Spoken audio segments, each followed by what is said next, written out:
Desafinados. Reflexões em outro tom. Seres planetários, está no ar o podcast Desafinados. Reflexões em outro tom. Um programa que, além de ouvir nos principais tocadores, você deve seguir nas redes sociais como @desafinadospod. Aliás, fica aqui o pedido aos nossos ouvintes. Se você curte o programa, compartilhe em suas redes sociais, com seus amigos. Assim, você nos ajuda a continuar com este projeto e estas conversas tão necessárias para nós que acreditamos que existem alternativas para um mundo em transformação. Nessa missão estão comigo Márcia Fraguas. Olá. E Ivan Silva. Oi. Eu sou Nancy Silva e o tema de hoje é diversidade.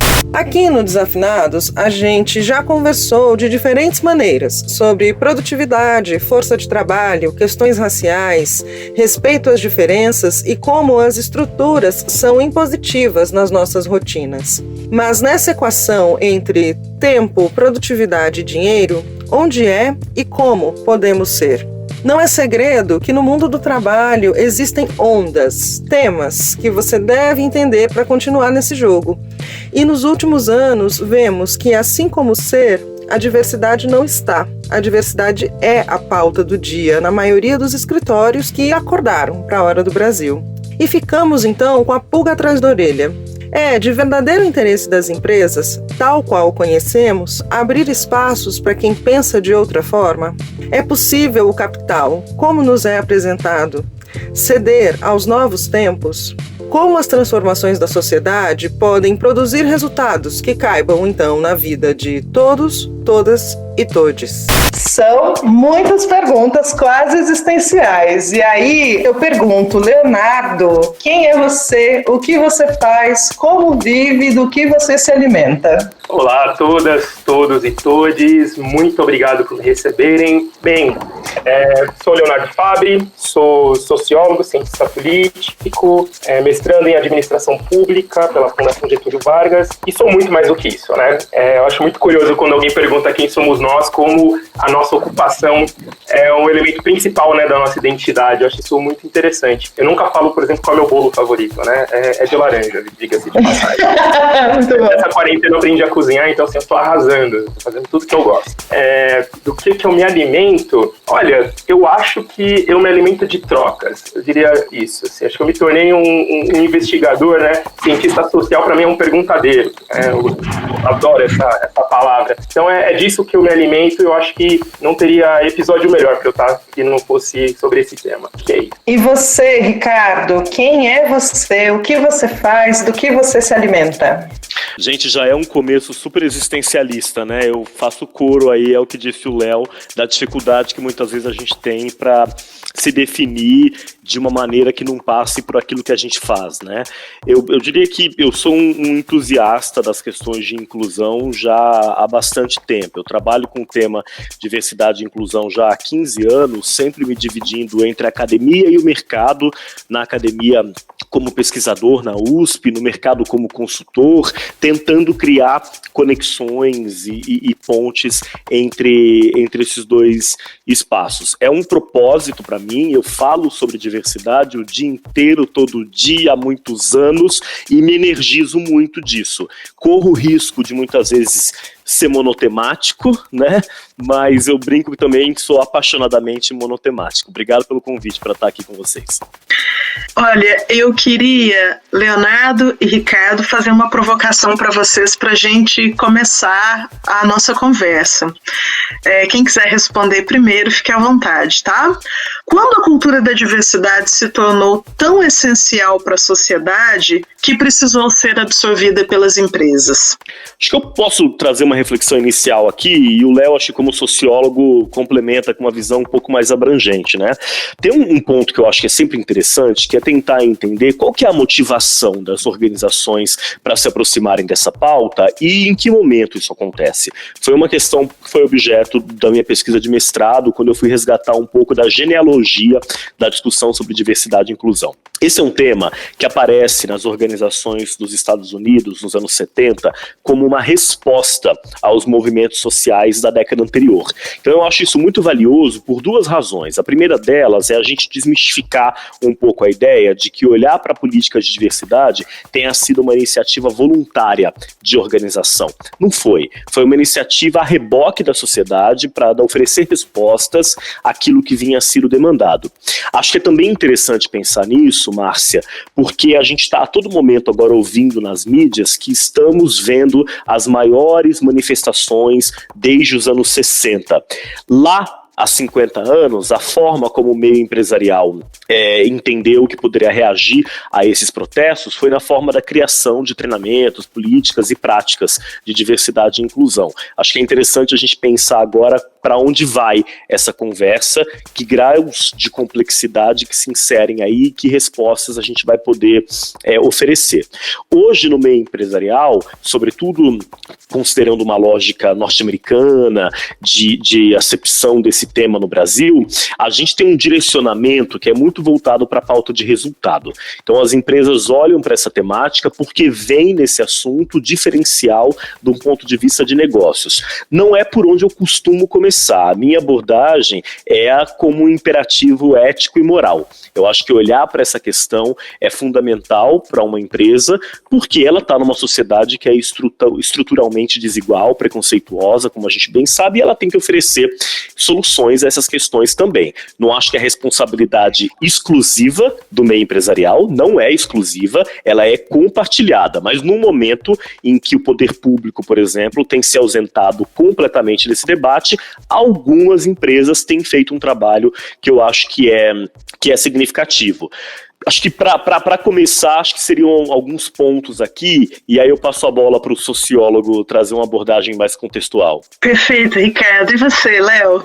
Olha, bom, eu não sou um especialista em diversidade, mas o Ricardo falou uma palavra que eu acho muito importante, porque acho que não dá para discutir diversidade sem falar, acho que, da sua irmã gêmea, que é a desigualdade, né? E desigualdade é um tema que eu venho me dedicando aí nos últimos 5, 6 anos na minha carreira acadêmica, né? Primeiro que assim, eu penso a desigualdade no âmbito plural, né? Ela possui múltiplas dimensões e ela estrutura as sociedades como nós as conhecemos, né? Ela faz parte da formação delas. Então, quando você me pergunta, né, quando que a cultura da diversidade se tornou tão essencial, eu acho que essa cultura da diversidade sempre existiu desde quando grupos historicamente marginalizados, excluídos ou desumanizados resistiram aos imperativos que foram impostos a eles, né? Então, talvez a gente possa discutir por que essa discussão ganhou espaço no debate público e se tornou talvez contra-hegemônica, né? A ponto de empresas que são o produto, né, das lógicas e das estruturas numa sociedade capitalista aderirem a essa narrativa. Acho que a gente pode fazer essa pergunta. Acho que tem outro ponto também que acho que é válido de nota. Eu tenho reais dúvidas, né, quando a gente fala sobre a sociedade, né, se de fato ela absorveu essa cultura da diversidade. Porque a sociedade também é plural. Então, a mesma sociedade que produz um fenômeno de discussão antirracista em fóruns na internet é a mesma sociedade também que elege um presidente que nega a existência, por exemplo, do racismo, né? Então eu tenho muitas questões, quais sociedades nós estamos falando, quais são os aspectos e quais são os limites também dessa discussão quando a gente olha para ela dentro de uma estética de marketing, dentro de uma estética de empresa, né? Então acho que todos esses elementos precisam entrar na balança para a gente fazer a discussão sobre diversidade, sobre desigualdade. E eu concordo plenamente com quando o Ricardo diz que as empresas não são as únicas responsáveis por entrar nessa discussão, muito pelo contrário, elas são um produto da sociedade, né? Também não é só o Estado, apesar de ser o Estado que regula e organiza todo o ordenamento, né, pensando aqui desse contrato de sociedade que nós criamos, né, e usando um conceito bem contratualista, né, é de todo mundo. De toda a sociedade, de todos os atores sociais. Então, mas eu tenho dúvida se ainda nós temos, se essa discussão de fato está absorvida, né? Eu tenho que separar muito bem uma onda de discussão que ocorre em redes sociais, e é importante também outro ponto que eu quero trazer para a discussão, quanto que a gente consegue de fato avançar com pautas de transformação sociais num ambiente que foi desenhado esteticamente para ser um ambiente de marketing, né? Rede social não é espaço público, né? Rede social é um espaço privado, e política, por essência, pede, né, o espaço público. Então, eu não sei se eu respondi, se eu trouxe mais questionamentos, mas me veio essas questões sempre que eu entro nessa discussão. Acho que para mim, incontornável não passar por elas. Eu achei ótimo, e eu acho que você traz uma coisa muito importante que eu espero que você retome ao longo da nossa conversa, que é a questão da estética, porque eu acho que é por aí, viu, que a gente pode começar a pensar. E tem muito a ver a fala de vocês dois e essa tua última fala com a nossa próxima pergunta, né? Que é, nesse ambiente de marketing, aí a gente também pode pensar, você falou um pouco do debate, e é interessante a gente perceber como as redes sociais vêm falhado em estabelecer um ambiente de debate. E dentro disso, numa sociedade tão polarizada, a diversidade, que é em per se, né, você olhar a diferença no outro, é uma briga que as empresas querem comprar? Pois é, eu acho que primeiro quando a gente fala de empresa, a gente não pode pensar num bloco único, tem muitas camadas aí, né, então só uma ressalva de que sempre que eu falar do meio empresarial, eu posso falar daquilo que eu observo.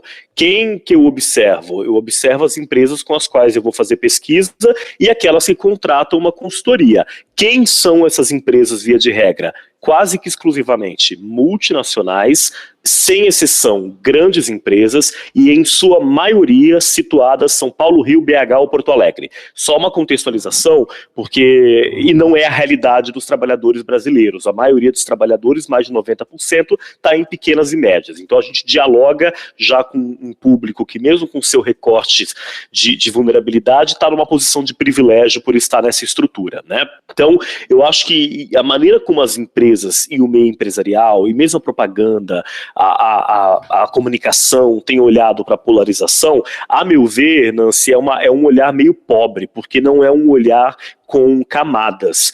Pensa-se polarização numa ótica binária de a sociedade está dividida 50-50. E não é assim que acontece. Primeiro que você tem um índice de radicalização da sociedade que é muito menor do que isso, mas é barulhento e causa aí uma sensação de que é maior do que de fato é.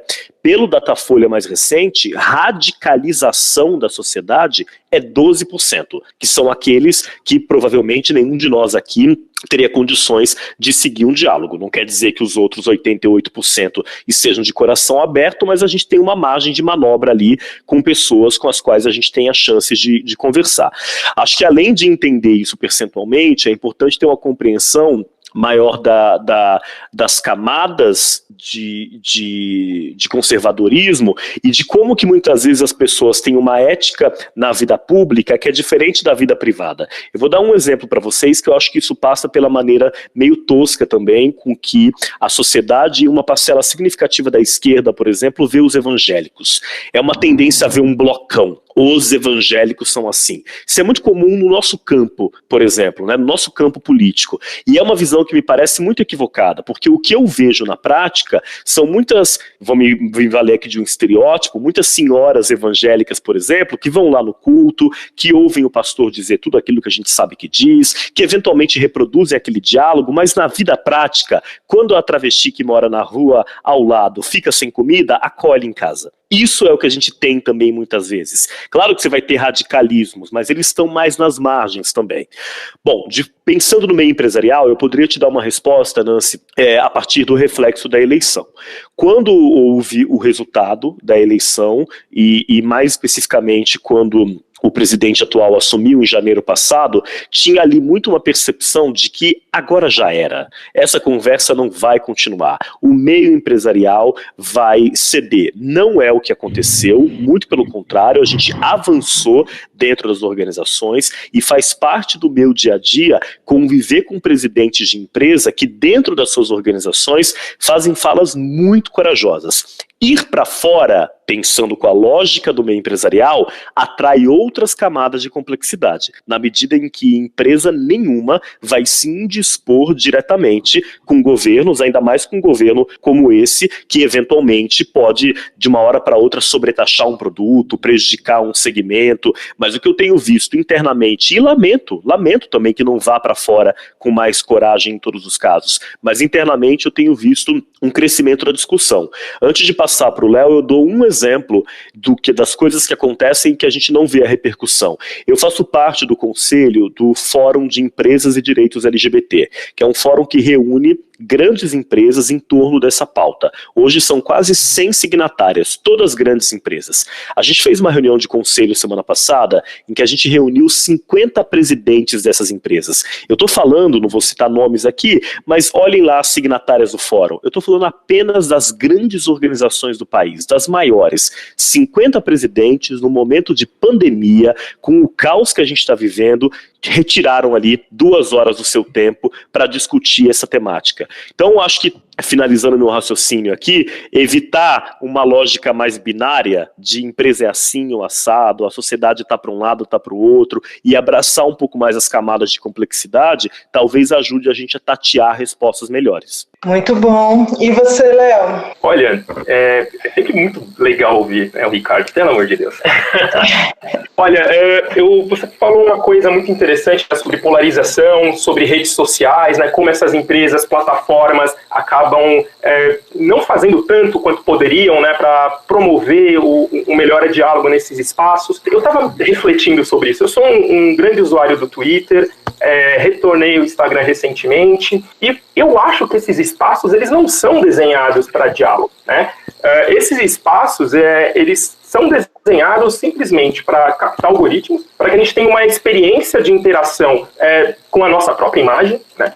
E a partir, inclusive, dessa projeção dessa imagem, né, são espaços narcísicos por natureza. E o diálogo, ele por si só é o oposto disso, né? Eu brinco assim, eu sou filho de bibliotecária, então eu aprendi com a minha mãe muito que o diálogo, ele pede uma camada de disponibilidade e de humildade no sentido de você se despir um pouco, né? E a rede social é o oposto disso. A gente metrifica o quanto de aprovação ou não um texto nosso tem, ou uma foto nossa tem, pela quantidade de likes, né? Esses espaços, eles não são feitos para isso. Não significa que nesses espaços não possam surgir coisas sensacionais. A onda do feminismo negro surgiu pelo Facebook, né?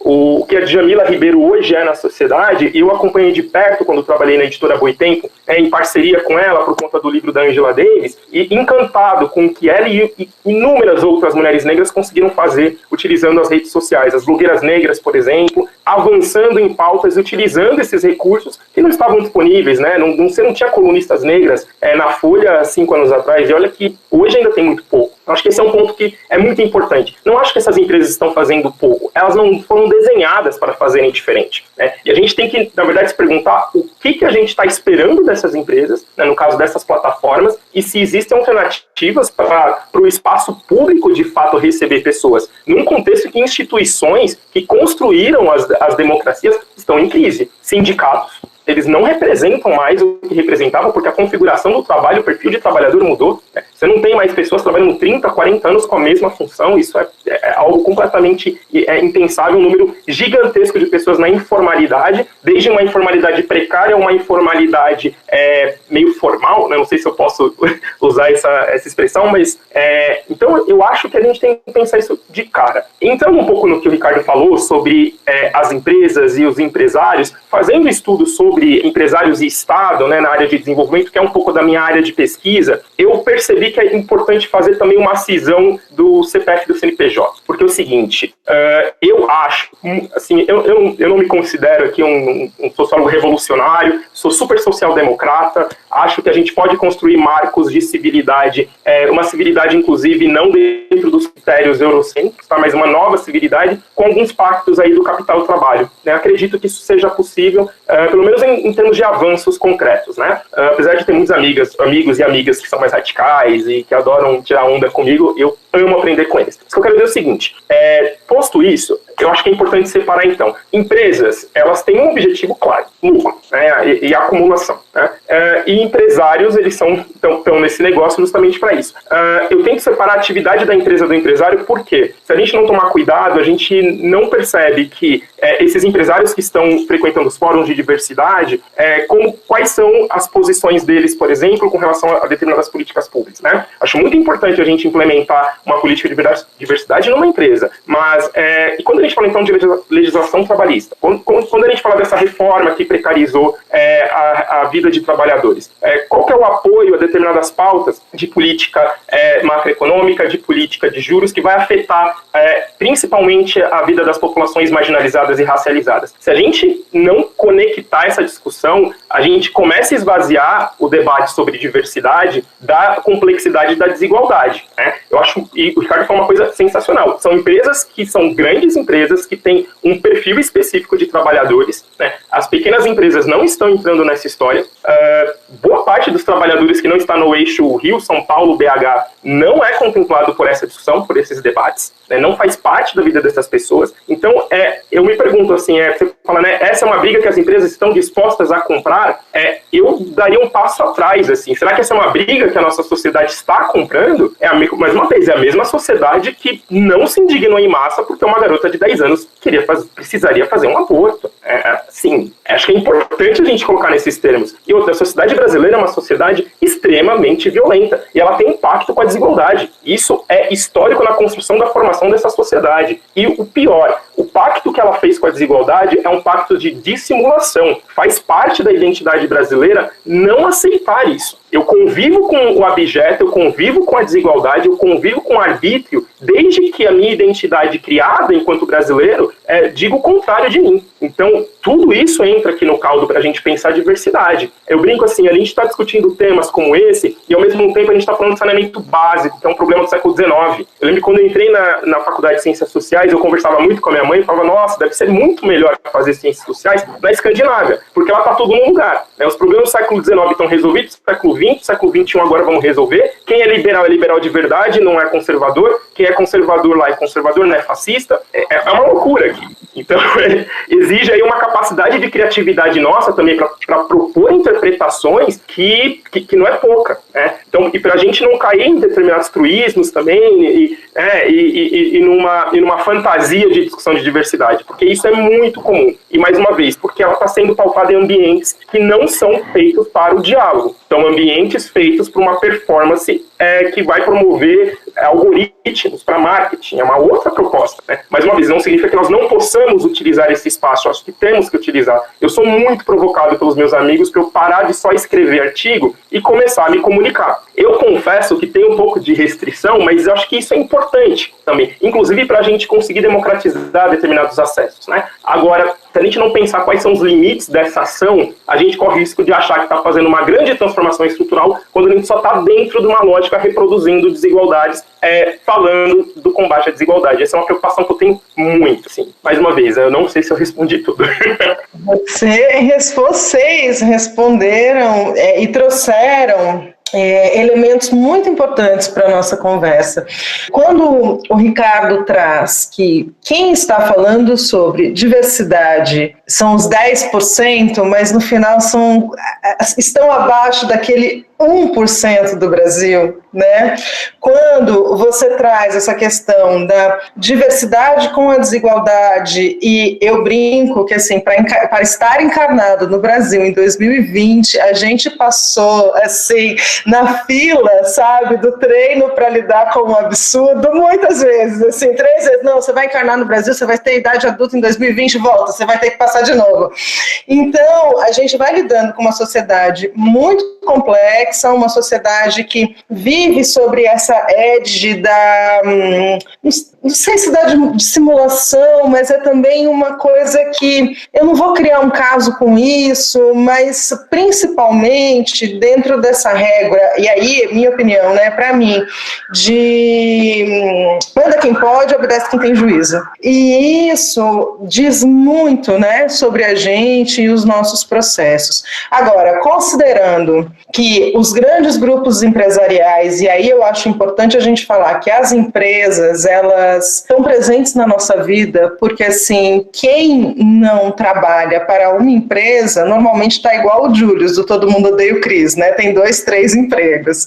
Então, o trabalho é muito presente na nossa vida dentro desse sistema. E se a gente quer, e aí foi uma fala que o Ricardo trouxe, nada disso foi dado. Foram conquistas da sociedade que absorvidas, né, pelo capital, pelas empresas, por essa máquina de produção. Então eu pergunto para vocês, como vocês entendem que no nosso dia a dia é possível a gente ampliar essas conquistas, entendendo que nós queremos ter diversidade no mundo e mais igualdade, né? Que questões filosóficas, né, Léo? Não, mas é tão bom, gente. Obrigado pelo papo, porque acho que as perguntas que nos tiram do eixo são as melhores, porque são as que vão levar a gente a refletir, né? Olha só, eu acho que tem um ponto que a gente tem que levar em conta sempre, que é uma grande organização, ela é um reflexo da sociedade. Isso é um clichê, mas não é um clichê à toa. A sociedade está ali representada. Então, quando a gente tem empresas no Brasil, e a gente tem empresas no Brasil com mais de 100 mil pessoas, você tem toda a sociedade representada ali. Então não deveria ser de surpreender que vai ter uma representação daquilo que é de positivo da sociedade e eventualmente vai ter representação daquilo que a gente não gostaria mais de ver, mas que está presente, inclusive, na nossa convivência, o que passa aí pelas opressões e preconceitos que a gente mencionou. Embora a gente esteja falando de um grupo menor, quando a gente fala de grandes empresas multinacionais, eu acho que a gente pode pensar que estamos falando de um grupo que tem influência. Tem influência porque é um grupo que é escutado, muitas vezes, por quem faz política pública, né? E eu não estou pensando aqui só na figura do executivo federal, mas eu estou pensando numa empresa que vai se instalar numa fábrica, num estado, numa cidade, e que ela tem um papel ali de poder, eventualmente, que eventualmente ela também pode usar esse papel de poder de uma forma responsável e sábia para, inclusive, propor que os legisladores locais ajudem a cidade, o estado a avançar com essa discussão. Dando um exemplo do que eu falei, durante o primeiro mandato do governo Trump, alguns estados norte-americanos, a Carolina do Norte, por exemplo, tentaram aprovar leis preconceituosas. O capital teve um papel importante ali, porque empresas como Apple e outras tantas disseram, isso vai de encontro àquilo que eu acredito em termos de diversidade. Se isso passar, eu vou tirar os meus investimentos daqui. As leis não passaram. Então eu acho que o meio empresarial tem esse papel que pode ser influenciador também. Chegando na tua pergunta mais diretamente, aí eu acho que isso explica o meu suspiro ali logo no começo. A gente está lidando, né, Nancy, todo mundo fala isso o tempo todo, mas a gente tem que repetir até que seja ouvido, com questões que são estruturais, né, com questões que são estruturais. E eu não falo que isso é estrutural como uma justificativa para achar que não tem solução, mais ou menos como o sujeito que vai dizer não é meu lugar de fala, então eu não opino, né? Não é esse o caminho. Mas eu acho que eu quero dizer que são questões estruturais, então eu sou um pouco descrente de qualquer iniciativa que parta apenas dos indivíduos. É claro que a gente tem que repensar as nossas práticas, que a gente tem que olhar para si próprio, que a gente tem que repensar atitudes e comportamentos cotidianos, sem sombra de dúvida. Mas para ganhar escala e impacto na medida em que a gente precisa, não é isso que basta. Começa aí, talvez. Mas aí, como é que a gente, a partir dessa mudança de posicionamento, dessa autorreflexão, desse questionamento, eu começo, por exemplo, a tentar influenciar a esfera pública, votando de uma forma mais politizada, trazendo esse debate para a dimensão político-partidária, consumindo de uma forma mais atenta, influenciando quem toma decisão, porque aí eu acho que talvez a gente consiga alcançar camadas maiores do que o plano da minha intenção ou da intenção de qualquer um de nós aqui ou de quem está nos escutando, que eu tenho certeza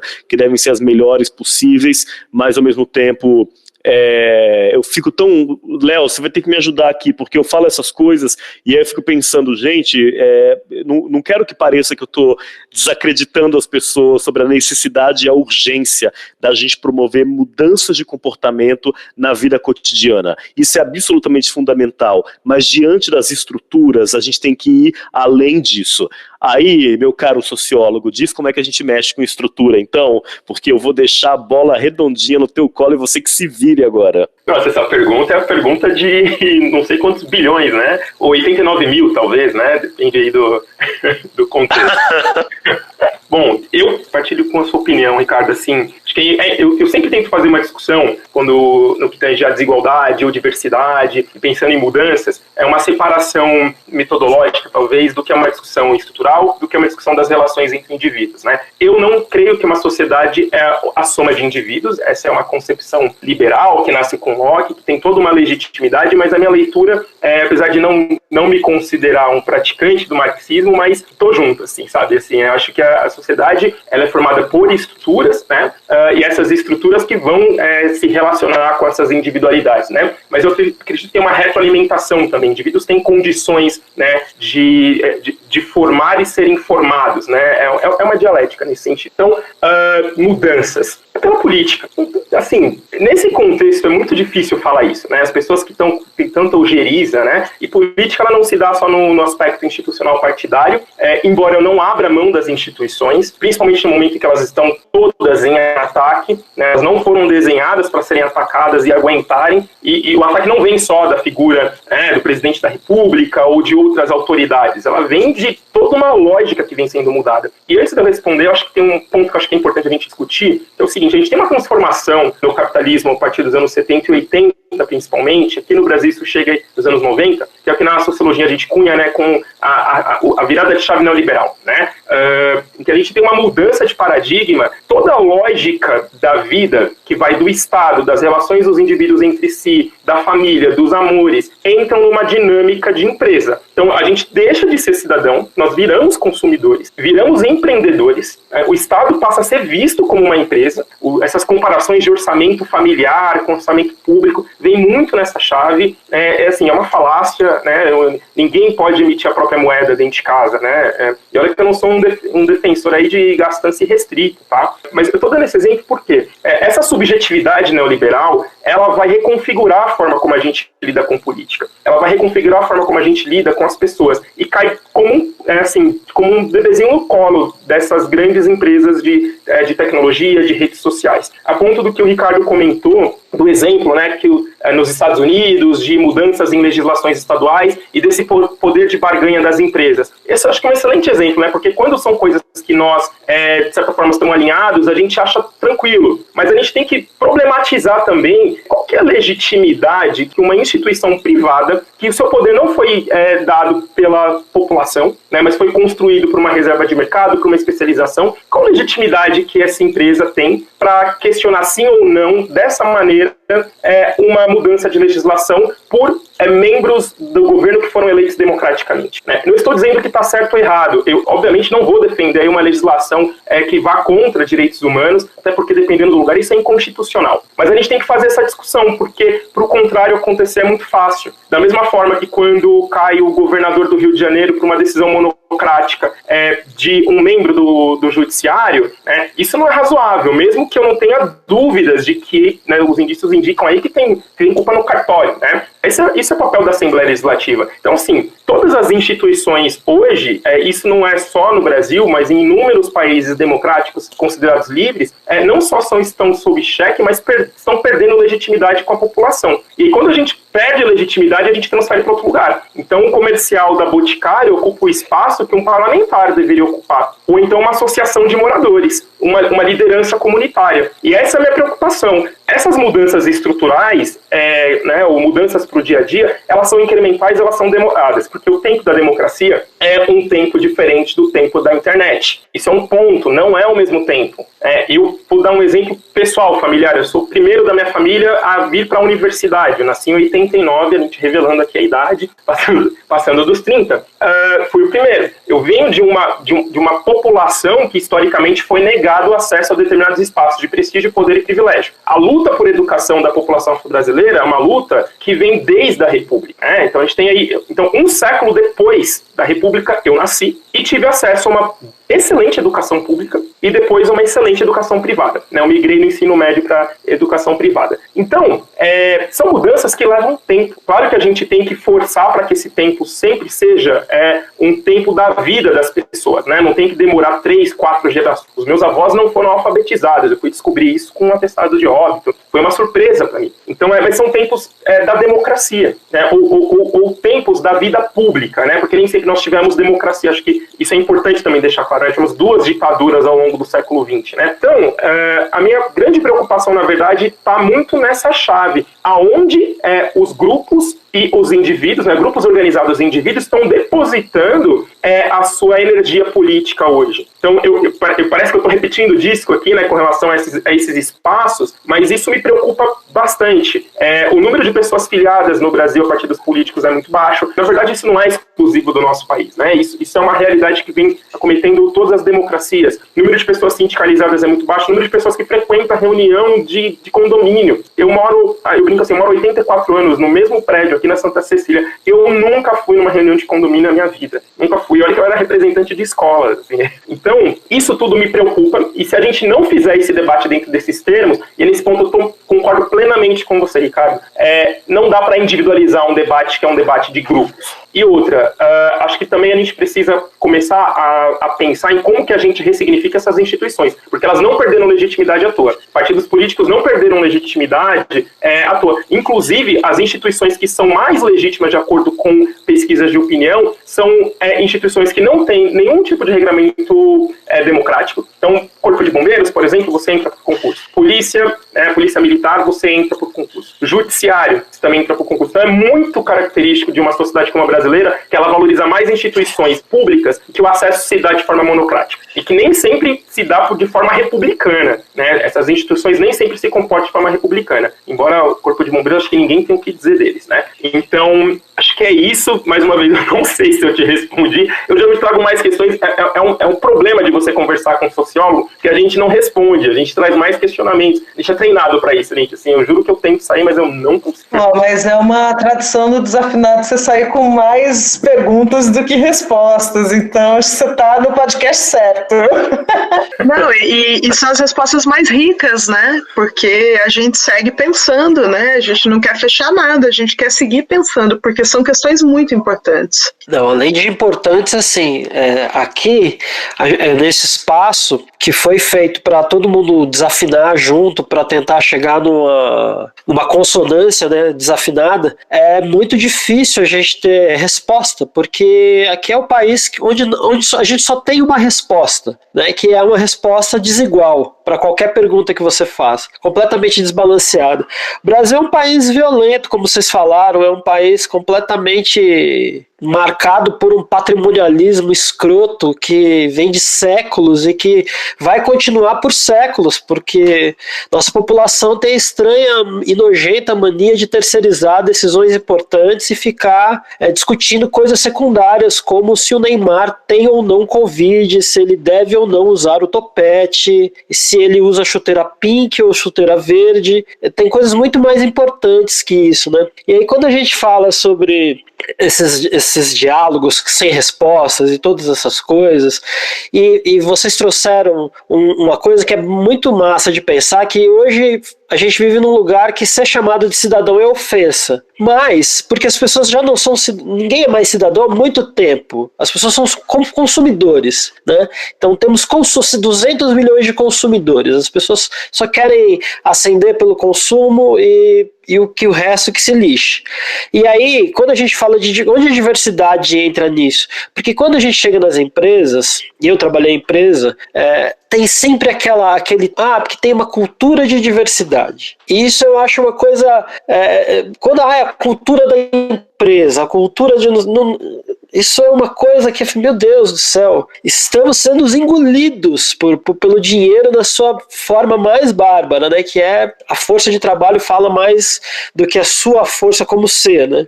E aí, uma vez eu ouvi um termo que eu achei muito legal, que é educação para a diversidade dentro de uma empresa.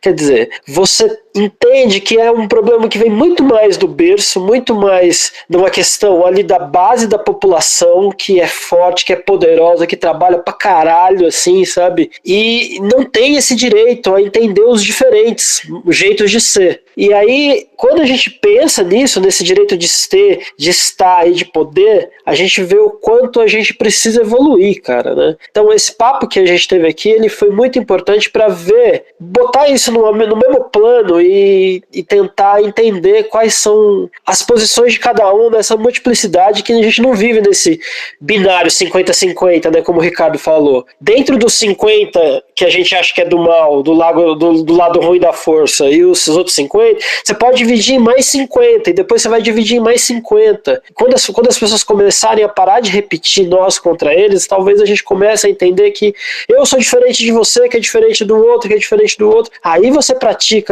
talvez pratique a educação da diversidade, né? Mas assim, eu tô falando tudo isso para fazer uma pergunta, provocação, que é assim: quando foi a primeira vez que vocês notaram a importância desse assunto da diversidade na vida de vocês? Na academia, né, e na vida empresarial? E quais foram as melhores iniciativas e as coisas mais bizarras que vocês já viram no ambiente de vocês, de atuação de vocês?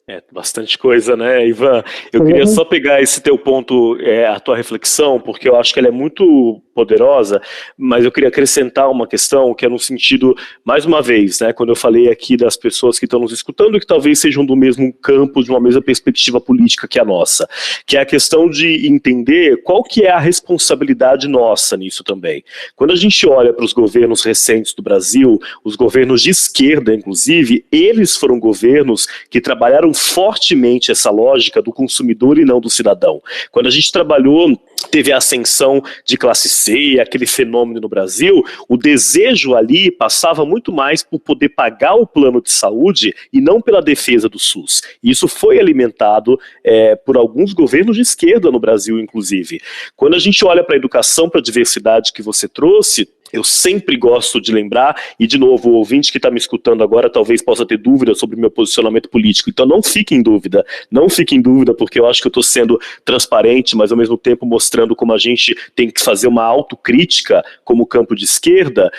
Eu me lembro, por exemplo, do governo Dilma, quando essa discussão sobre a educação sexual na escola foi interditada, e a presidente chamou uma entrevista para dizer, aspas, meu governo não fará propaganda de opção sexual, fecha aspas. Foi a frase dela. E aí a gente vê hoje essa pantomima, essa coisa que é criada de kit gay, que inventa-se uma história e em cima do nada, né? Porque, na verdade, o governo que estava no poder não só não bancou aquele projeto de educação para a diversidade, como foi contra ele, fazendo aliança com uma base fisiológica de centrão e de evangélicos, etc., que depois foi quem o apunhalou. Então eu acho que para quem é de esquerda também vale ter esse pensamento não binário e pensar como o campo também tem que se ressignificar.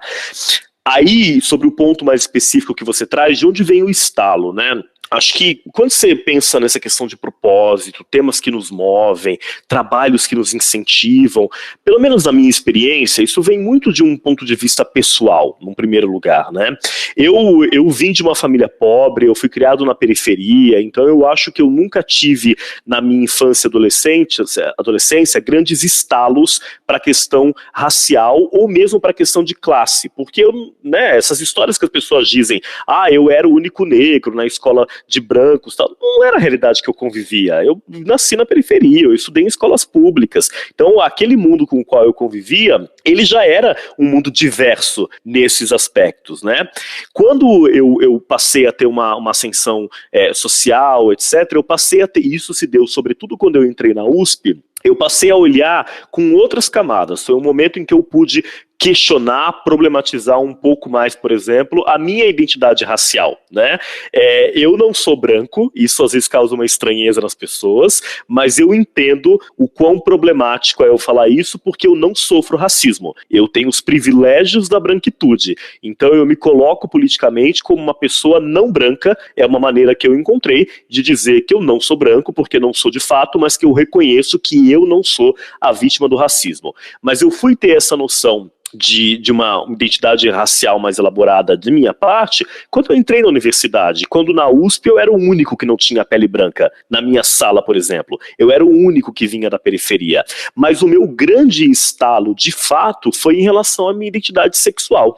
Quando eu estava no começo da minha carreira profissional, 20 e nada, 20 e pouquinhos, o Léo ficou com vergonha de falar que passou dos 30. A gente aqui tá quase no caminho dos 40, feliz da vida, Léo. Eu não passei, tá? Fiz agora. Alô. Fiz agora, né? Fiz agora. Muito bem, quando eu tinha os 20 e nada, eu tava no armário, era um outro mundo, 15 anos atrás. Eu não falava sobre minha sexualidade na empresa, eu não falava sobre minha sexualidade na faculdade, porque não eram ambientes seguros para mim, e acho muito importante falar isso, porque eu não vou parecer daqueles que ficam dando lição de moral nos mais jovens, mas a gente tem hoje uma geração jovenzinha de 17, 18 anos que olha para esse processo quando ele está mais encaminhado. E aí você tem que relembrar e falar, opa, eu não sou tão mais velho que você assim. Eu estava na faculdade há 15 anos e aquele não era um ambiente seguro para eu falar sobre a minha sexualidade. Então olha como a gente avançou de lá para cá.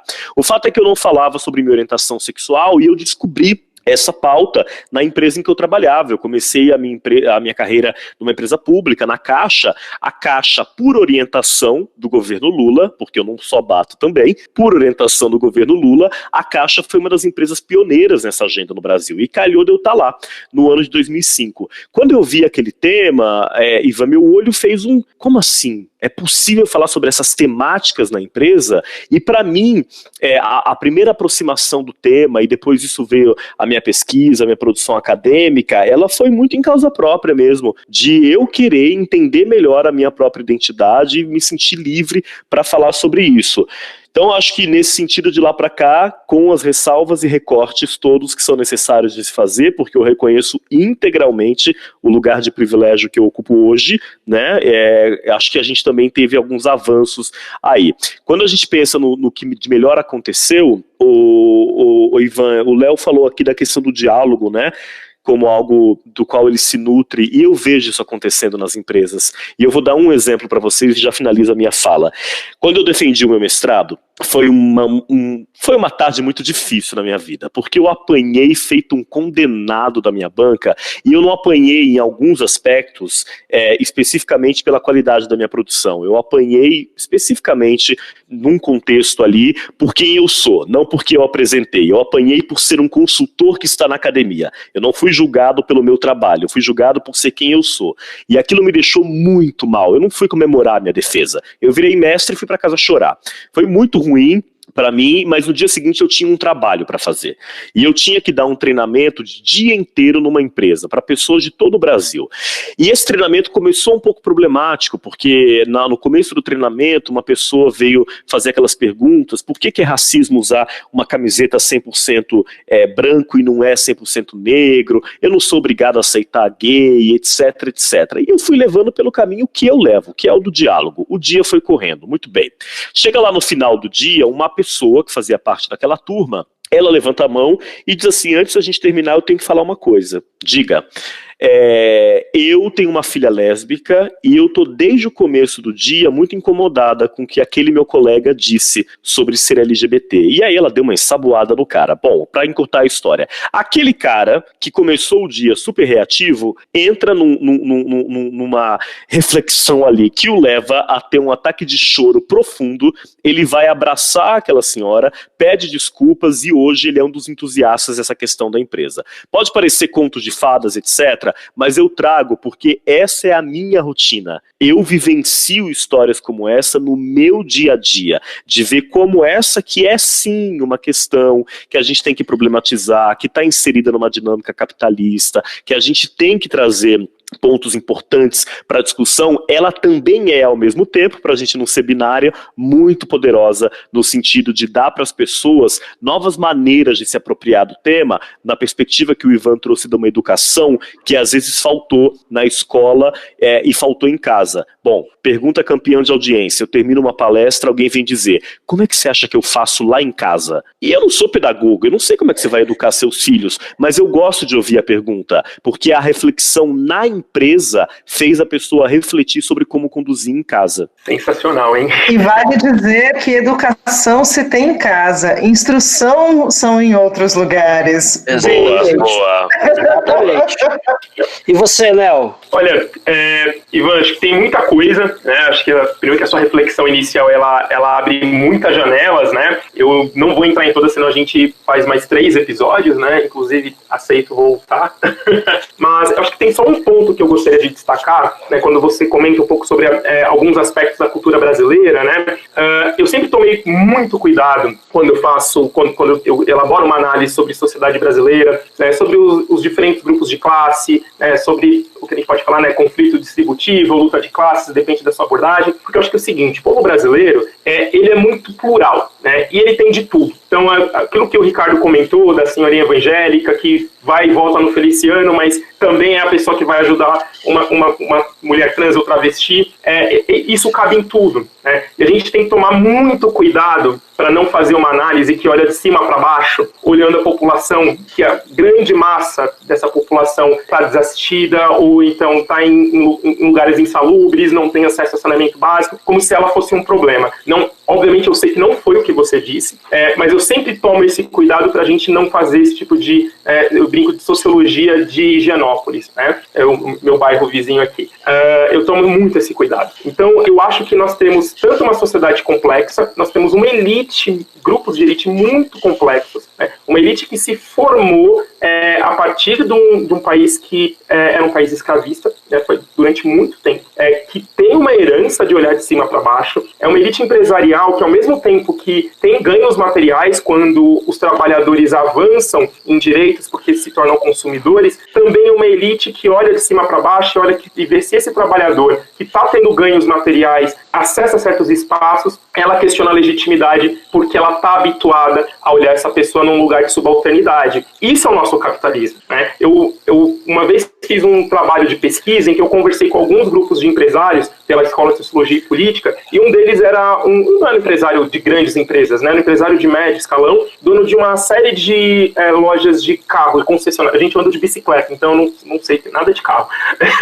Mas ele era dono de concessionárias, né? Tinha inúmeras. E ele comentou super feliz que uma das empregadas ele comprou um carro, né? E agora ela estava indo para o trabalho de carro e comprou numa das lojas dele, ele estava super contente, até a empregada perguntar se podia estacionar na casa dele. E aí ele achou estranho, porque não fazia muito sentido. E ela futuramente teve que vender o carro por conta da crise, e ele falou que ficou aliviado, porque não tinha mais que emprestar a vaga. E a minha pergunta principal foi, mas se ela comprou o carro na sua loja, significa que assim, ela é sua empregada, ela está na base, significa que todo mundo acima dela está comprando, então você está lucrando muito com isso. Então foi aí que eu percebi que os indivíduos e os grupos não agem só por questões racionais, eles não agem em busca de razão, mas em busca de sentido. E existe um sentido que está arraigado com a desigualdade. Eu tenho prazer em ver pessoas piores do que eu. É inclusive assim que a gente consegue fazer uma interpretação de como pessoas pobres e brancas conseguem reproduzir racismo se elas estão numa situação de pobreza. Porque o Silvio Almeida ele fala muito sobre isso, né? Tem salário emocional. Então isso existe na sociedade brasileira também, né? Não acho que isso seja fruto, inclusive, da escravidão. Na minha opinião, isso é fruto da transição para o trabalho livre. Eu publiquei um artigo falando sobre isso no site da Boitempo, que eu acho que isso é muito importante. A gente tem que olhar para como a gente se tornou república. Isso fala muito sobre como a gente está aqui. Mais uma vez, a gente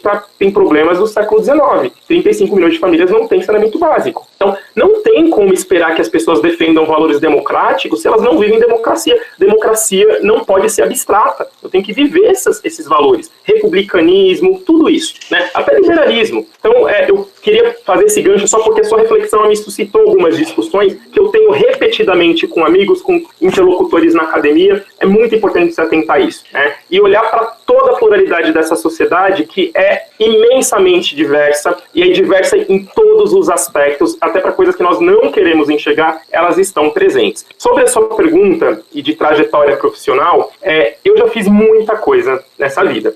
Já fui livreiro na livraria, eu não sei se posso falar o nome, numa livraria da Avenida Paulista, quase fiz o merchan, eles não estão merecendo não. Não vou fazer o merchan. Mas já fui livreiro em livraria, já fui educador. Acho que foi a mesma que eu e Márcia trabalhamos. Então, acho que nós também, mas abafa. Abafa, né? Abafa. Mas enfim, passamos, né? Por essa rede. Sobrevivemos. Mas vou falar, pessoalmente, a minha experiência foi muito positiva, assim, né? E eu reconheço o quão privilegiado eu fui. E eu convivia, inclusive, com arbítrios. Eu via pessoas sendo tratadas de forma horrorosa. E por algum motivo eu fui poupado. Sim, eu percebia tudo isso, né? Então acho que é muito importante quando o Ricardo comenta sobre quais são privilégios ou vantagens também. Eu sou um homem negro homossexual num país que mais mata LGBTs nas Américas e que tem uma taxa de mortalidade de pessoas com a minha identidade racial e de gênero muito alta. Eu cheguei aos 30, né, Ricardo, que agora a gente fazendo a minha culpa, sabendo que a taxa de mortalidade de jovens negros é altíssima, né? Poucos chegam nessa faixa etária. Então, eu não me considero privilegiado, mas eu reconheço as vantagens sociais que estão embutidas em você crescer num bairro de classe média. Eu cresci na Vila Buarque, Santa Cecília, mesmo sendo filho de uma trabalhadora, uma mãe solteira, mas servidora pública, uma bibliotecária da rede de São Paulo. Então, tudo isso me deu acessos a espaços de prestígio e legitimidade para construir uma identidade que me tornou muito resiliente com algumas desigualdades. E tem uma coisa muito triste, mas que é verdadeira. Em alguns aspectos, e que é muito triste, né, ser o único negro dos lugares, no meu ensino médio eram pouquíssimas pessoas negras no colégio de elite, que eu fui bolsista, mas ao mesmo tempo esse processo do lugar único, e isso é muito cruel, cria pequenos prêmios. Eu falo muito isso com o meu irmão, para a gente tomar muito cuidado, porque tem uma estratégia da branquitude que é de premiar uma pessoa exclusiva para que ela seja o representante de um grupo inteiramente diverso, né? Então essa pessoa individualmente tem ganhos materiais com isso. Eu tive ganhos materiais por ter passado por alguns espaços. Eu fui aluno da FAAP, eu fui aluno da Escola de Sociologia e Política, eu sou aluno da FGV. São 3 instituições de elite. Eu sempre fui o único aluno negro nesses espaços, com exceção da Escola de Sociologia e Política, que tinham mais colegas. E eu fui beneficiado por isso, por uma rede de contatos, né? Capital social faz toda a diferença, para ampliação do capital cultural também. Então, eu sempre tomei muito cuidado, isso aprendi de berço com a minha mãe, então eu sempre fui racializado. Então a diversidade sempre foi colocada em xeque. Se alguém me elogiava, essa pessoa falava, você é um negro muito bonito, você é um negro muito inteligente, não era um homem bonito, não era um homem inteligente. Essa categoria de individualidade, ela não foi criada para o meu corpo, porque o indivíduo ele nasce num determinado período, espaço-tempo, enquanto existe indivíduo, existe escravo. E inclusive é importante lembrar, racismo é o racismo que cria raça, e não o contrário. Raça é um produto do racismo, que é uma tecnologia de um processo de transformação produtiva, de expansão e de criação de multinacionais. As grandes empresas multinacionais surgem traficando pessoas. É daí que surge, desse contexto. Então, a diversidade se colocou, foi jogada na minha cara. Por quê? Porque só existe diversidade porque existe desigualdade. Quem que tem direito a nomear o diverso?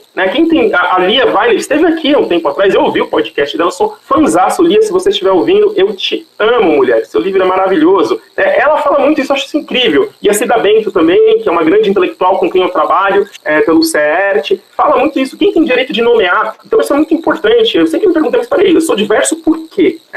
Tem um grupo que não é diverso, que é a norma, que é o hegemônico. E aí ele vai apontando diversidade em tudo que é lugar. Acho que um dos meus incômodos com a diversidade na empresa, apesar de eu achar isso muito importante, o trabalho do Ricardo é brilhante, esse exemplo que ele deu, porque é o seguinte, se eu for esperar que o sistema caia para fazer alguma coisa, então eu vou ficar em casa, porque a revolução não tá aí perto, né? A gente tem que fazer alguma coisa. Mas eu acho que é muito importante lembrar que tem gente apontando o que é diverso e o que não é, inclusive nesses espaços. Isso, para mim, gera um grande desconforto. Então, na minha trajetória pessoal, tanto profissional quanto acadêmica, isso foi posto. Eu não pesquiso relações raciais na minha pesquisa de mestrado, e nem durante a minha graduação. Eu estudo desenvolvimento econômico e perspectiva comparada. Eu estudo Brasil e Coreia do Sul. É isso. Bancos de desenvolvimento. Mas eu consigo publicar colocar textos no debate público falando sobre raça, não sobre desenvolvimento econômico. Porque a minha identidade é vista antes de qualquer coisa. Então, antes de ser Leonardo, eu sou um homem negro. Então, as pessoas elas querem me ouvir falando sobre isso. Claro que eu tenho um compromisso político, uma luta de transformação, principalmente racial, e acho que tem um outro elemento que eu queria destacar, que é um cruzamento da homossexualidade e da questão racial no meu caso. Eu cresci numa família extremamente progressista. Quando eu contei pra minha mãe que eu era gay, ela falou, claro, você imitava a Daniela Mercury quando você era criança. Acho que eu não sei disso, Leonardo.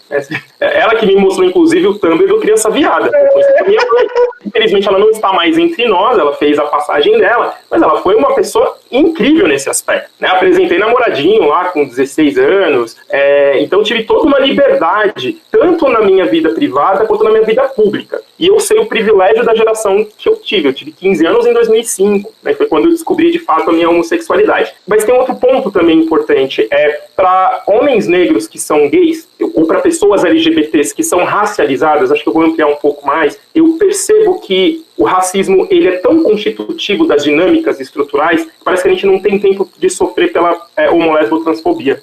E o que é muito cruel, porque o direito de sofrer também é importante para a gente, inclusive, poder lidar com isso no âmbito da subjetividade. E eu nunca tive preocupação de sofrer ataque homofóbico, porque eu estava preocupado se eu sofrer alguma abordagem policial. E olha uma coisa curiosa, eu nunca fui abordado pela polícia. Inclusive, as interações que eu tive com a polícia foram amigáveis. Olha que loucura. Mas eu sei que isso está num caráter de exceção, tem a ver com o fato de eu ter aprendido pela minha mãe uma lógica de compensação da minha raça, seja pela forma como, o que eu chamo de hábitos linguísticos, pela forma como eu me porto, pela forma como eu me visto, é um processo de embranquecimento. Eu sei disso e também por uma questão de território. Não dá para a polícia sair chutando a porta do meu condomínio aqui na Santa Cecília.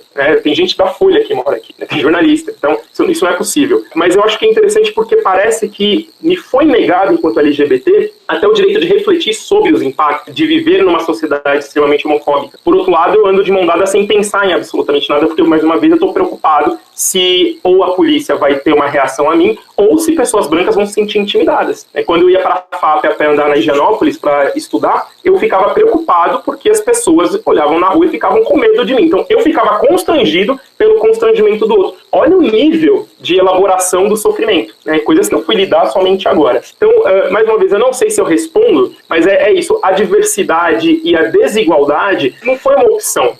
Não tem o que fazer senão não lutar por um pacto civilizatório que emancipe grupos inteiros. E um aviso que eu deixo para todos os meus amigos que acreditam nessas mudanças, para a gente tomar muito cuidado, para não se apaixonar pela história individual de cada um. Eu falo muito assim, uma sociedade que não respeita mulheres negras não vai entender as teorias das mulheres negras. Ricardo tinha comentado sobre conceito de lugar de fala, está tendo muita repercussão em alguns artigos que estão sendo publicados na imprensa por intelectuais brancos que não leram, essas intelectuais não entendem isso. Essas discussões, elas são estruturais, elas falam de grupos, não é um debate sobre narcisismo individualista. A escrevivência, que é uma proposta de intelectuais negras, é uma ideia da gente partir de determinadas experiências que são comuns a grupos. Isso eu posso usar de forma metodológica, epistemológica, tem várias maneiras de utilizar isso, mas não é uma lógica, não é um divã de psicanálise, é teoria e é ação política, pensando aí bem num termo bem weberiano. Então, eu acho que eu encerro dizendo isso. Eu pensei em falar uma coisa e saiu outra, mas é mais orgânico dessa maneira, e agradecer aí o espaço, a oportunidade para a gente aprofundar essas discussões. Mas calma que não acabou, rapaz. Tem mais. Aqui. Essa pauta é mentirosa, ela só tá aí para enganar você. Olha só. Mas olha, é um prazer. Então, aqui agora chega a hora do caos nesse programa, a hora que todo mundo realmente mostra para que veio, né? Mas antes de chegar nesse momento, para deixar vocês com suspense na cabeça por alguns segundos, é muito legal tudo isso que vocês estão falando, porque essa discussão e todos esses pontos que nós 5 aqui colocamos hoje, isso só mostra que dentro do nosso campo de atuação, de se comunicar com as pessoas e do nosso campo político, tem espaço para todo mundo, sabe? Tem espaço para todo mundo se ouvir, para todo mundo se conversar, para todo mundo poder ter o direito sagrado de poder falar e exercitar um direito esquecido de poder ouvir, né, e aprender tantas coisas como, por exemplo, eu tô aqui fascinado ouvindo o papo todo porque é uma conversa que eu aprendi horrores, né?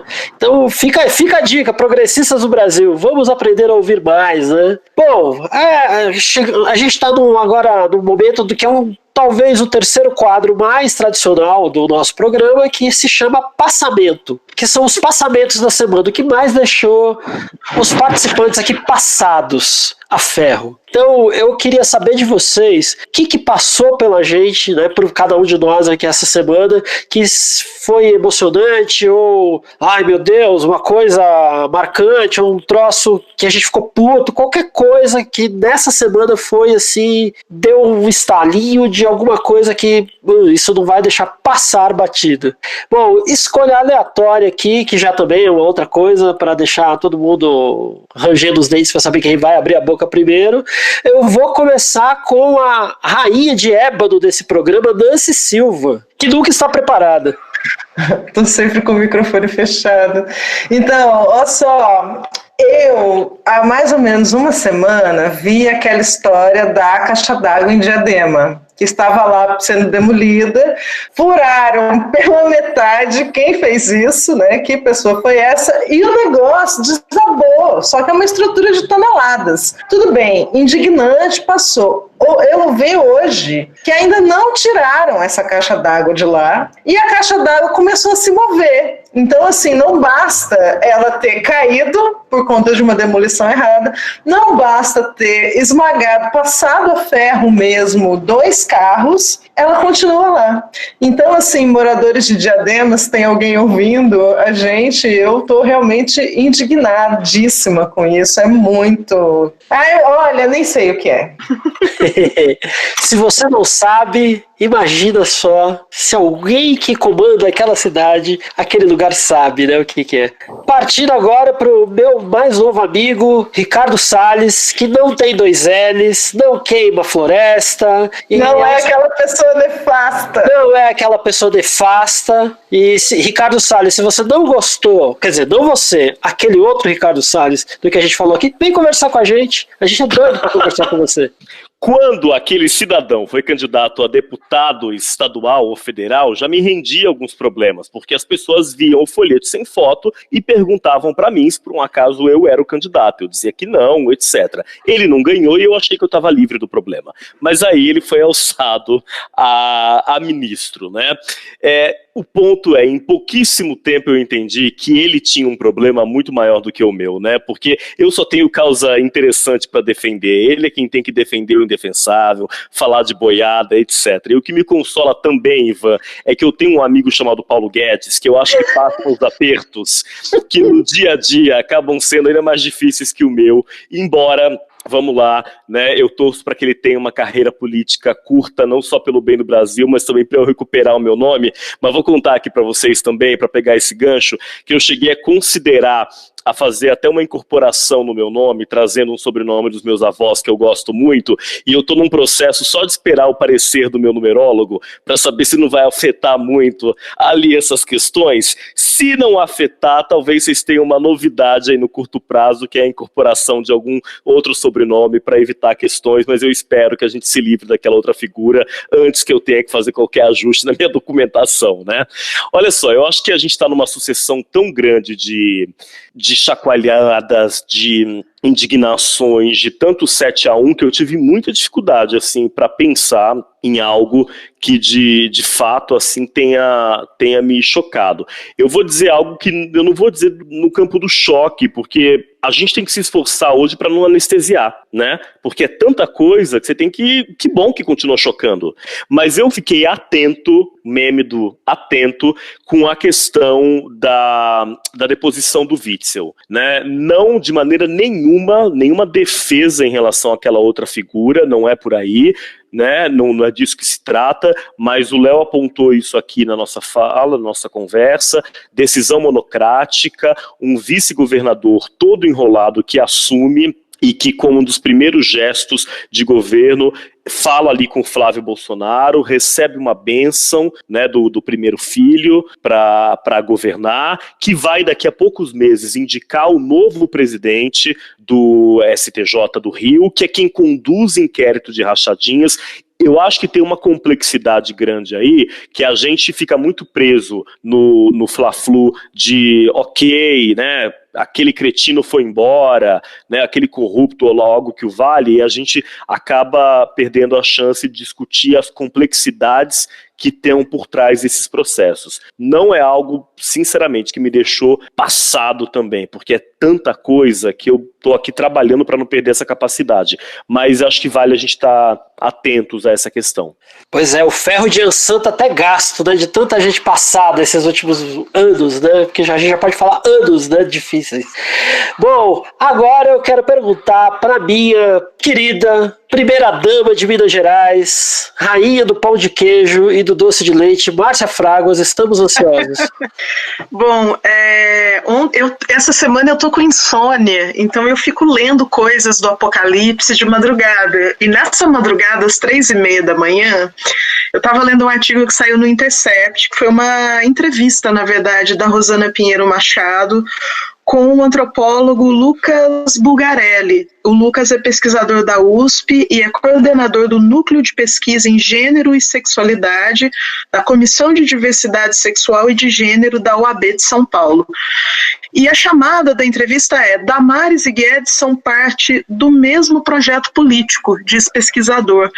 E aí ele aponta uma série de questões que a gente debateu aqui, de como o campo progressista fica nessa viagem de que a Damares é uma grande cortina de fumaça. Não, ele vai explicando como é que se articula uma questão moralista com uma exacerbação da individualização e com certas diretrizes liberais que estão querendo ser implantadas na economia pelo Guedes. Vale a leitura, eu achei assim incrível o texto, recomendo. Muito bem, muito bem. E para terminar agora, o rapaz que já me atendeu naquela livraria que nós não podemos citar o nome, que eu lembro muito bem da carinha dele, Leonardo Fabre. Qual foi o passamento da semana, Leonardo? Eu era famoso naquela livraria, né? Você me atendeu, eu lembro de você. Olha, eu concordo com o Ricardo, são tantas coisas, né? Quando você fez essa pergunta, eu falei, nossa, qual foi o choque do dia? E mais uma vez eu concordo, a gente tem que tomar cuidado para se manter vivo, né? Por outro lado, a gente se anestesia para conseguir seguir o dia. Agora, eu confesso que na segunda-feira eu fiquei abismado quando eu soube que o Ministério da Saúde, né, propôs uma mudança de portaria com as regras relacionadas ao aborto legal no Brasil. Assim, todo o caso daquela garota mexeu muito comigo e acho que com qualquer pessoa que tem um mínimo de humanidade dentro de si enxerga o absurdo dessa situação, né, o quão a vida dessa garota foi destruída. Em resposta a isso, o governo decide, então, exigir que médicos que atendam mulheres que têm o direito legal de solicitar aborto em casos de violência, em casos de estupro, obrigue esses médicos a trazerem, a chamarem a polícia. Então já não basta a violência inicial, essas mulheres já estão, inclusive o índice de mulheres que recorrem à ajuda após a violência é muito baixo, muito decorrente, é por isso que elas engravidam em muitos casos, porque uma série de elementos aqui impedem que essas mulheres sejam protegidas, sejam acolhidas. É importante lembrar que a maior parte das vítimas das violências de gênero voltadas às mulheres são mulheres pobres e mulheres negras, né? Mais de 68% dessas vítimas, de acordo com o Fórum da Segurança Pública. Então, essa mudança de portaria, ela é inconstitucional, né? Dificilmente Câmara e Senado vão se manter, espero eu, alheios a isso, né? Já vi uma declaração do Rodrigo Maia, e olha que ponto que chegamos, né? E o que eu acho muito positivo por um lado, né? Rodrigo Maia virou um bastião de alguns aspectos da nossa democracia, que é bom, né? É importante uma direita democrática vir para o campo. Mas essa mudança de portaria me deixou enojado. Acho que qualquer pessoa que se considera um cidadão minimamente comprometido com o Estado de Direito e com a vida e dignidade de mulheres precisa se informar com relação a isso e precisa se manifestar. Porque isso é uma violência que eu não consigo nem enumerar, né? Acho que é um exemplo claro de como a necropolítica funciona e organiza, e como a vida das mulheres vale nada para esse Estado, né, e para a construção da nossa sociedade. Eu acho isso uma indignidade sem tamanho. Eu acho que era isso. Não, você tá acostumado a dizer que não sabe se respondeu Sim. e deixando mudo, né? As suas não respostas são maravilhosas, cara. Vou começar a ficar preocupado quando você começar a responder. Eu pensei a mesma coisa. Olha, eu acho que eu respondi. Não. Bom, o meu pensamento da semana, aquilo que passou pra mim e que ficou marcado, foi a notícia do último domingo dos Guardiões do Crivella, né? Funcionários concursados da Prefeitura do Rio de Janeiro que iam pra porta de hospitais pra ficar fazendo malhação da Globo. Tipo, tem a malhação, não é a malhação, tinha a malhação do Judas na Globo, né? Vamos deixar bem claro. E era incrível, porque o cara lá, com o dedo decepado, dando uma entrevista, não, porque, não sei o que, eu perdi o dedo. Aí o guardião do Crivella, né? Fala isso não, meu irmão, fala isso não, o prefeito faz tudo por você vai ficar dando entrevista pra Globo Lixo aí. E não eram um, não eram dois, eram vários, assim, uma horda, né? E eles tinham um grupo de WhatsApp que eles ficavam se comunicando assim, hoje não tem ninguém do Souza Aguiar e rolou uma entrevista inadmissível. Parece uma coisa. Eu só consigo rir, mas é rir de nervoso, como diz a minha irmã, né? Rir de desespero, porque olha a que ponto chegamos, né? Guardiões do Crivella, venham conversar com a gente também. Venham, já que vocês impedem as entrevistas, venham ser entrevistados pelos Desafinados. Cara, se eles vierem vai ser foda, melhor não. A gente quer pôr fogo no negócio, meu filho. Eu acho que é melhor cantar pra subir, que a gente já invocou o homônimo do Ricardo. Nem fale. Assim, daqui a pouco tem que começar a queimar um incenso aqui.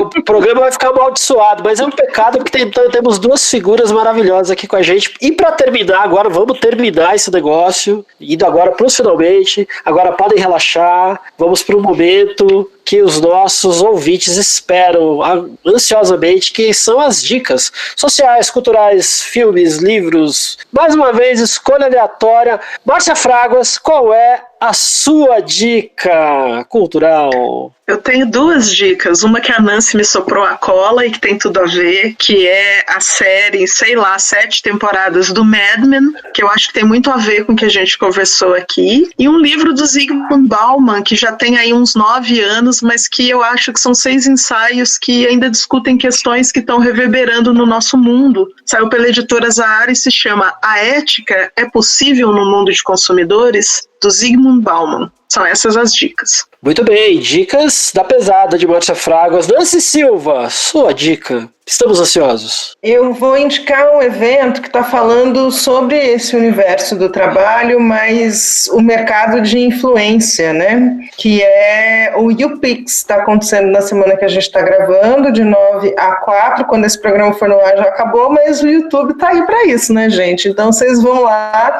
Tem palestras muito interessantes falando exatamente sobre essas questões, né? Assim, o que a gente vive no mundo hoje, e aí é empresa, mercado, influência, e esse comportamento, o consumidor melhor do que qualquer cidadão, né? Sei lá, não entendo bem essa lógica, mas é um pouco isso, como as políticas afirmativas e os conteúdos afirmativos são necessários. Então o YouPix desse ano foi sobre isso. Quem gosta de internet e acha que tem muito influenciador aí, que se você acompanha você vai se defasando, assim, vai emborrecendo mesmo, vale a pena, porque eles têm uma curadoria muito legal. Muito bem. Seguindo aqui agora, eu vou convidar o meu amigo Leonardo. Léo, qual é a sua mega dica? Como eu acho que o livro que eu li essa semana eu descobri que o Ricardo também leu, ele já até conversou disso, eu vou deixar para ele essa bola. Eu vou fazer 2 indicações rápidas, então. Uma delas é um canal no YouTube, que eu acho uma das coisas mais incríveis que eu descobri, que se chama Pop Culture Detective. Ele é um canal americano, mas tem legendas em português. É de eu acho que um cientista social que analisa o cinema, a partir de temas da masculinidade. Um dos vídeos, ele fala sobre como Hollywood usa a violência, né, sexual contra homens para criar piada. E como isso vai construindo um estigma, né, que impede pessoas, né, homens de falarem de experiências, né, de violência sexual. Outros deles mostram, por exemplo, como homens usam, por exemplo, do sequestro de mulheres como uma forma de mostrar amor, né? Ele chama Stalking for Love, por exemplo. É muito interessante a relação que ele faz sobre a indústria do cinema, como ela impacta nas dinâmicas sociais. Quando eu dava aula de inglês, eu usava muito esse material. Eu tenho professor de sociólogo chato, né? Você não vai só aprender inglês comigo, não, querido. A gente vai discutir aqui, ó, vamos discutir temas. Então eu gosto muito. E um livro que eu gostaria de indicar se chama A Nova Razão do Mundo, ensaio sobre a sociedade neoliberal, publicado pela Boitempo em 2016, para pensar neoliberalismo, para pensar a transformação do Estado em empresa, para pensar a transformação da individualidade cidadã para uma individualidade de consumidor. Eu acho que esse livro é um dos melhores, cabe muito para a sociedade brasileira. Então fica aqui as minhas 2 dicas. Muito bem, 2 dicas muito legais. E agora você, Ricardo, qual é a sua dica? Ou as suas dicas? Aqui você... Vão ser dicas. Vão ser dicas, porque eu tenho uma coisa de uma leitura meio caótica, então eu vou lendo muita coisa ao mesmo tempo, e aí eu pensei em alguns livros que se conectam com a nossa conversa, mas eu vou começar pela série.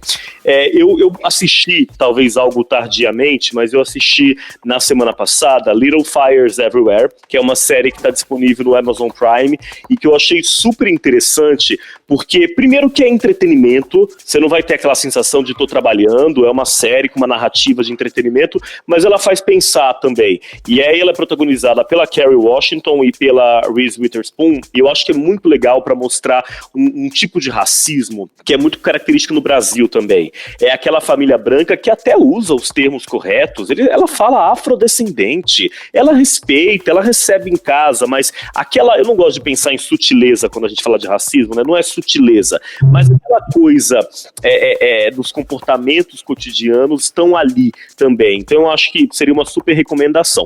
E bom, para não perder a viagem, a Kerry Washington também está num filmaço da Netflix que chama American Son, que é um filme que a gente tem que dar aquele aviso de gatilho, sobretudo se você é uma pessoa negra e que já passou por alguns apertos aí com a polícia, acho que vale a pena saber disso, mas é um filme que eu achei incrível.